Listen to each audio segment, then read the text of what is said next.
Pessoal, ninguém faz ideia do que está acontecendo no Brasil. Ninguém faz ideia. Ninguém faz ideia. É uma coisa assim que os grandes agentes políticos, os grandes debatedores do espaço público, né, os grandes agentes do debate público, eles, por mais bem intencionados que sejam, por melhores, mais inteligentes que sejam, eles não têm um certo conjunto de termos, referências, de conceitos suficientes para conseguir abrir caminho para a gente entender o que realmente está acontecendo na nossa civilização, tá? Na direita e na esquerda. Então, a gente vai tentar tratar hoje de um problema, que é o problema do Supremo Tribunal Federal hoje no Brasil, a atuação do Supremo Tribunal Federal e a crise política que isso está gerando, tá? É muito importante notar que eu não vou tomar partido, assim, não vai ser um vídeo tentando mostrar os problemas ou as coisas ruins que o Supremo faz, ou boas, né, ou defender a atuação XY. Não é propriamente um vídeo valorativo, tá? Embora, é claro, a gente não consiga fugir propriamente de alguns pressupostos, né, valorativos. Então, para a gente compreender o problema, a maneira como ele se desenha hoje, a primeira coisa que a gente tem que compreender é a trajetória histórica do Poder Judiciário no Brasil, tá? A gente não precisa ir muito longe, não. A gente não precisa começar lá no início do Brasil, não. A gente pode começar do século XX, tá? Que é um século bastante ilustrativo em relação ao papel que o Judiciário sempre teve no Brasil. O Brasil, ele é um país romano, né? Porque ele é um país que vem de Roma, coloniza ali a Península Ibérica, então o agrupamento, né, dos bárbaros, né, que tinha a Grande Espanha, né? E aí você tinha o agrupamento dos bárbaros celtas, lusitanos e outros tipos. Na verdade, a Lusitânia é um agrupamento já que inclui os celtas, né? Enfim, não vale a pena matutar muito sobre isso. Que eventualmente se torna ali Portugal, e Portugal já é um estado, uma civilização, né, romanizada, já tem ali o seu aspecto propriamente romano, né? Eventualmente Portugal vem para cá e estende seu império para as Américas. Beleza, então, em primeiro lugar,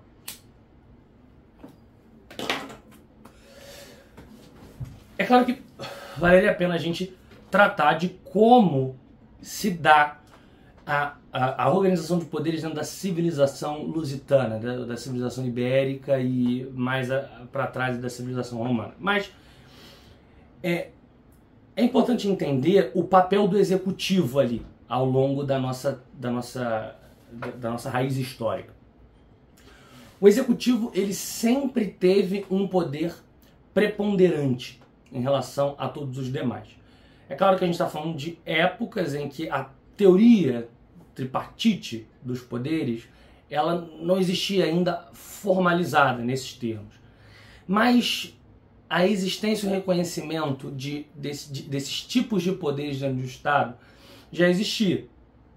E cada civilização lidava diferente. Então, Israel, por exemplo, tinha ali a época dos juízes, né? Então, na época dos juízes, então, você tinha ali uma predominância do poder judiciário. Teve também a época dos reis, né? Roma, ela tinha ali, foi Roma que criou a própria ideia de aparato legal, de estrutura de normas e leis que dá sustento, dá base sólida para a continuidade da civilização romana. Mas mesmo Roma, você vê que eles tinham ali algumas cláusulas em que você poderia ter um general tomando a frente numa ditadura em casos de necessidade, casos de guerra e tudo mais. O papel do poder executivo, ou seja, o poder que executa efetivamente, né, um tipo de poder que é um poder de frente, um poder mais operacional, na civilização romana, né, é maior, é preponderante, existe uma preponderância desse poder em relação aos demais. A gente valora esse poder como um poder mais, digamos assim, que ele que deve conduzir de alguma forma os demais, né? Não é bem assim, por exemplo, na civilização anglo, né? Então a gente vê que na Britânia, né, na Inglaterra, foi ali mesmo que se deu uma ideia mais sólida de um Estado despersonalizado, né? Um Estado como uma máquina que funciona independente do jogo político em cena. Na civilização ibérica romana, essa ideia não é muito normal, muito natural para nós, tá? E daí que no Brasil, na verdade, nós tenhamos sido um reinado, né? Aqui indica que a gente foi colônia, né? A narrativa oficial, formal, que nós fomos colônia, mas o Brasil era entendido como uma extensão do reino português, né? Primeiro do Império, depois do reino português. Era uma ideia bastante diferente, que tinha diferenças na prática mesmo muito relevantes. Nós éramos um reinado, eventualmente nos tornamos um império, eventualmente, é claro, nos tornamos uma república, mas uma república em que você teve ditadores e você teve personalidades políticas que atuavam na prática como um rei ou como um imperador. Então você teve ali a primeira figura dos primeiros militares, Floriano, papapá. Depois você teve o Getúlio Vargas, né?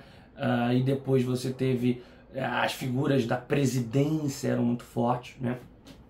Então a gente vê aí que o Brasil, ele nunca teve uma tradição judiciária no sentido de o ordenamento jurídico como sendo o grande protagonista do processo civilizacional brasileiro, do movimento civilizacional brasileiro. Isso nunca aconteceu, isso nunca existiu. Tudo bem. Veja que ao longo do século XX fica muito claro como o poder judiciário era submisso, né, ao poder, a todos os demais poderes, na verdade. Então você vê, por exemplo, que ao longo do século XX ali, o modelo anglo de democracia liberal americano, né, que veio de uma tradição inglesa, ficava predominante conforme crescia a predominância da cultura americana sobre o mundo, né? E ao mesmo tempo aqui no Brasil, por outro lado, a gente não tinha uma democracia republicana plena nos termos americanos. A gente tinha, ao contrário, você vê que, cara, a interferência, por exemplo, das Forças Armadas nos poderes, no Estado brasileiro ao longo do século XX era massiva, mesmo nos períodos de democracia. Então a gente tem, por exemplo, um período ali, um pouco antes ali do Juscelino, né, se candidatar e tal. Você lê em qualquer livro de história, por exemplo, na História do Brasil do Pedro Calmon, você vê que o poder, as Forças Armadas, ela era um poder que você precisava sempre considerar ali na equação. Não era simplesmente uma ferramenta do Estado, era um poder que você precisava equacionar, você precisava ali conversar com as lideranças do Exército, da Marinha, né, eventualmente depois da Aeronáutica. Eles eram como se fosse uma espécie de quarto poder da República, assim, que você precisava considerar, né, porque eles podiam agir, né, e eles agiram muitas vezes, né. Falo do golpe militar de 64, mas a gente teve outras tentativas de golpe, a gente tinha muitos, tipo o Marechal Brigadeiro, né, Eduardo, esqueci o nome dele, muito importante, tentou dar um golpe. Você teve o próprio Carlos Lacerda, ele, antes de apoiar o golpe de 64, ele apoiou lá o golpe com o cruzador da Marinha, né, pela Baía de Guanabara, a loucura danada. Então, entre todos os poderes, na verdade, o poder mais esmigalhado, mais submisso era o poder judiciário, né, desde sempre.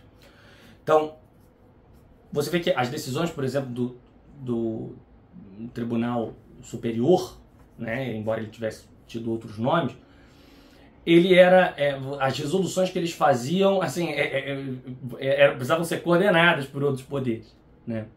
E existe essa doutrina antiga no Brasil, da doutrina do poder moderador, que é uma coisa que era muito forte numa das constituições imperiais, né? Tudo bem.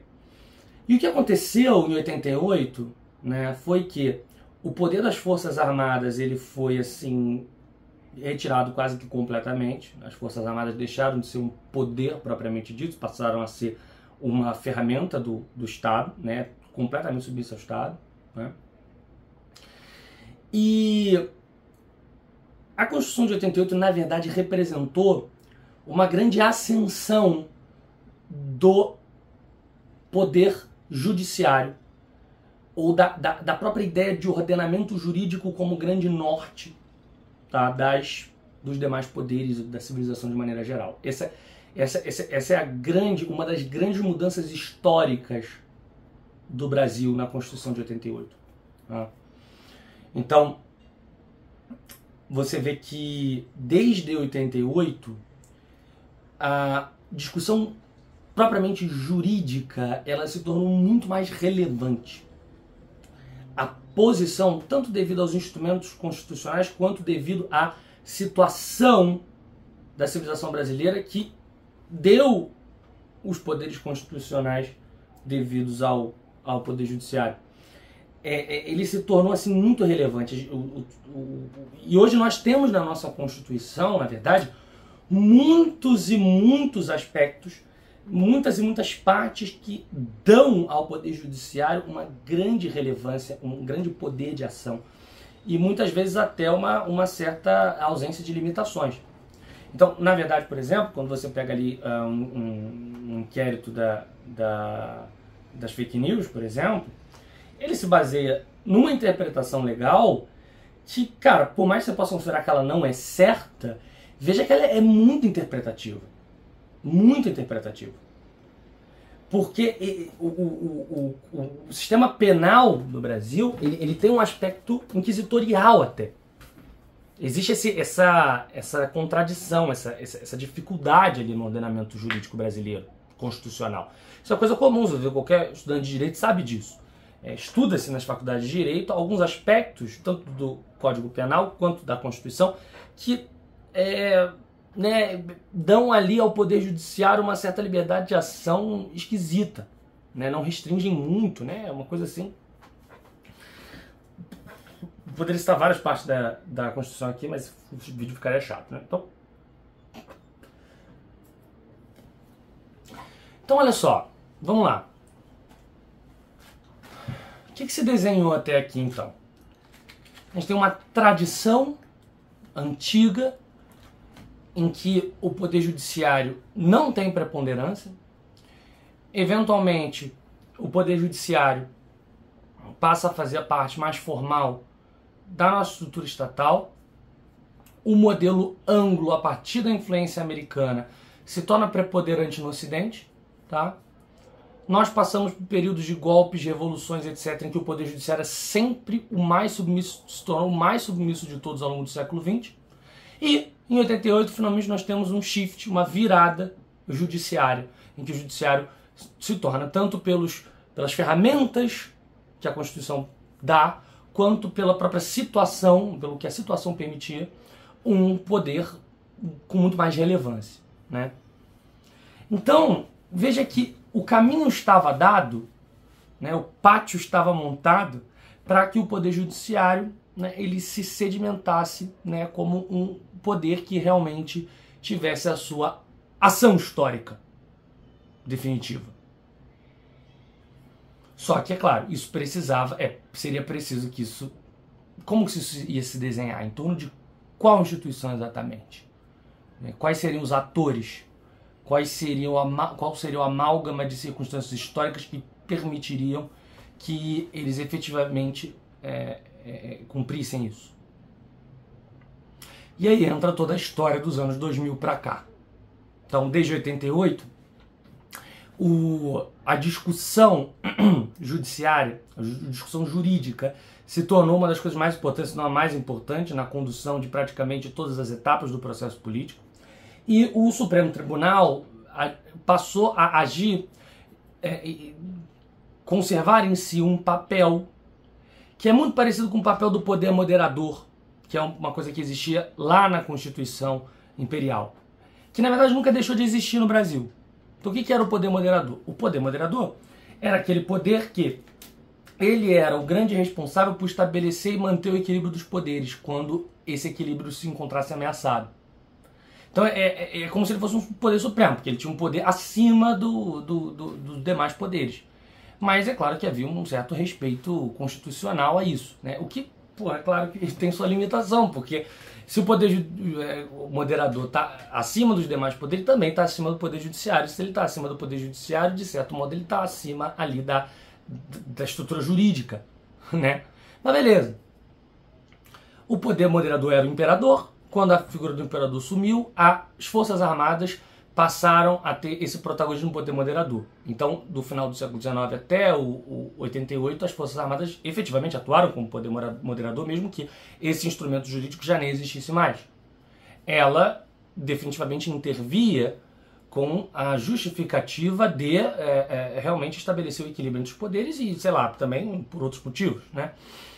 Você vê que até essa ideia, esse papel das Forças Armadas é uma coisa que ainda hoje a gente tem ressonâncias dela.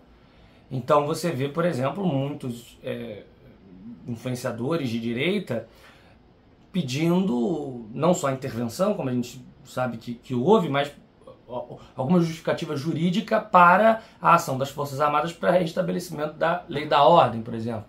Então essa é uma narrativa que ainda ecoa. E de 88 para cá, por todas as razões que nós falamos, o Supremo Tribunal Federal, através dos mecanismos de ADPF, né, ADPF, eu acho que eu usei o ciclo errado, mas ação declaratória de constitucionalidade, ou outra, tem a ação declaratória de constitucionalidade, você tem as ações, as demais ações de constitucionalidade, que são basicamente os instrumentos jurídicos que o Supremo Tribunal Federal tem para julgar se alguma medida em outros poderes ela é ou não é constitucional. Então o judiciário acabou se colocando como acima dos demais poderes, porque ele, no fundo, mesmo que informalmente, o poder judiciário sempre tinha, digamos assim, o poder e até a responsabilidade de dizer quando uma ação poderia ou não poderia ser feita. E a coisa foi escalando a ponto do judiciário conseguir dizer, inclusive, que ações deveriam ser feitas. Então ele deixou de ser um poder meramente limitador para ser um poder propositivo, efetivamente, né? Através ali dos instrumentos de interpretação jurídica e tudo mais, né? Mas ainda faltava uma coisa, né? Faltava a instituição, ou o nome, ou a pessoa que realmente ia aplicar esse poder. E a gente vê, é claro, que isso se concentrou em torno da figura do STF, em particular em torno da figura do Alexandre de Moraes hoje. E como se deu esse processo? Existem inúmeros fatores, né? Ao longo dos anos 2000 até aqui, tiveram muitas ocasiões políticas que acabaram, digamos assim, fazendo com que o Supremo ele se unisse, se tornasse uma instituição, se reconhecesse como instituição e começasse a exercer o seu poder. Mas uma delas é bastante curiosa de notar, que é a Lava Jato. A Operação Lava Jato foi um caso muito curioso na política brasileira, ou na história judiciária brasileira, a história brasileira de maneira geral. Porque a Lava Jato ela fez uma coisa muito curiosa, né? Na Lava Jato ficou muito claro como o Poder Judiciário se tornou o grande salvador da pátria. Nós elegemos, primeiro lá atrás com toda a questão do mensalão, o Joaquim Barbosa era o herói nacional, depois se tornou o Sérgio Moro, mas era muito mais forte, o grande herói nacional, um juiz. As figuras que se tornaram politicamente relevantes e grandiosas eram todas dali do sistema judiciário. Era Marcelo Bretas, era Sérgio Moro, Deltan Dallagnol, né? Aquela galera de Curitiba, responsável pela condução do processo do Lula, pela condução do devido processo legal, né? O MPF foi algumas vezes, o Ministério Público Federal, ele foi algumas vezes considerado, né, por alguns jornalistas, o quarto poder da República, né? Então a Lava Jato, ela meio que abriu esse caminho, né? Mas, porque, olha só, o que acontece? O Supremo, como instituição unida, é uma coisa recente. O Supremo, ele nunca foi unido. As pessoas dentro do Supremo Tribunal Federal, elas nunca se gostaram. A gente sabe disso, a gente bota no YouTube aí, discussões do Supremo Tribunal Federal. Você vê, por exemplo, Barroso, aquela cena clássica do Barroso chamando o Gilmar Mendes de maldoso, né? Maldade com requinte de crueldade, um negócio assim, né? O Barroso, para quem conhece, ele é defensor da teoria neoconstitucionalista do direito, uma coisa que vai bastante oposta ao que o Gilmar Mendes defende, que é uma coisa, né, legalista, né? Outros ministros que têm outras visões do direito, né? Então eles nunca se gostaram. Nunca houve unidade de propósito, uma visão, né, uma visão articulada ali de Brasil. Nunca houve nada disso. Eles nunca se reconheceram como um poder, uma unidade. Mas ao longo dos anos 2000, principalmente depois do fenômeno da Lava Jato, houve uma espécie de necessidade do Supremo de se proteger e de finalmente encerrar em si o poder e se reconhecer como um instrumento de poder. Tá? Isso realmente só foi permitido pela Lava Jato. Porque a Lava Jato, foi ela que abriu portas para que se utilizasse certos instrumentos jurídicos de formas que eles não eram utilizados. Então, isso é uma coisa que a gente tem que entender sobre qualquer ordenamento jurídico. A letra da lei, ela não vale nada, na verdade. Porque a letra da lei só vale na medida em que as pessoas têm ali um comprometimento à fidelidade, uma vontade, uma disposição de cumpri-la. Quando não há, a letra dela é sempre interpretativa, então você sempre pode modulá-la. Foi isso que aconteceu na transição da República para o Império, no Império Romano. Na transição da República para o Império, o que aconteceu foi que, na verdade, não houve, assim, oficialmente, agora nós somos o Império, houve muito depois. O que aconteceu foi que, simplesmente, a lei romana ela foi se deteriorando. As interpretações começaram a ficar mais elásticas, ela passou a ser menos sagrada, a lei passou a ter um papel secundário, você começou a com poder ignorar a lei em alguns momentos, ou poder interpretá-la a seu bel favor em outros, até que finalmente a lei se tornou uma coisa quase que completamente inútil e se estabeleceu definitivamente o Império. Então, do mesmo modo, a Lava Jato contribuiu para um processo em que a lei ela deixou de ter ali um poder, uma validade objetiva, e ela passou a ser uma espécie de instrumento de poder. O caso, por exemplo, do processo do Lula é um caso claro disso. O processo do Lula foi todo errado. O Lula, eu acredito que ele era, de fato, culpado, mas o processo foi conduzido de uma maneira, o argumento jurídico era completamente, não dava. Estava errado aquilo. Isso porque a ala de Curitiba quis separar o processo em dois, quando era para ser um, para que o processo não fosse para o Supremo Tribunal Federal. Enfim, a Lava Jato fez muitas outras coisas também. Por exemplo, as prisões preventivas que foram feitas na Lava Jato, foi feita prisão preventiva a rodo, de maneira que não era para ser feita. Tá? Houve a participação de juízes, de defensores públicos no processo político. Quem não se lembra lá das medidas contra a corrupção do Deltan Dallagnol, que na verdade eram prescrições políticas, não eram prescrições jurídicas. Né? Marcelo Bretas se tornou uma personalidade política. Então, a Lava Jato ela foi um fenômeno no Brasil que foi a grande responsável por abrir caminhos mais efetivos de aplicação do poder judiciário num contexto político. E aí, depois da Lava Jato, efetivamente, o poder judiciário assume para si o grande papel. O grande papel que ele nunca teve, em 88 passou a poder ter, e a partir da Lava Jato adquiriu os instrumentos para ter. Em torno da figura do Alexandre de Moraes, o Supremo Tribunal Federal e o Judiciário brasileiro dão um grande golpe de vingança nas forças históricas do Brasil e adquirem para si o protagonismo há muito relegado.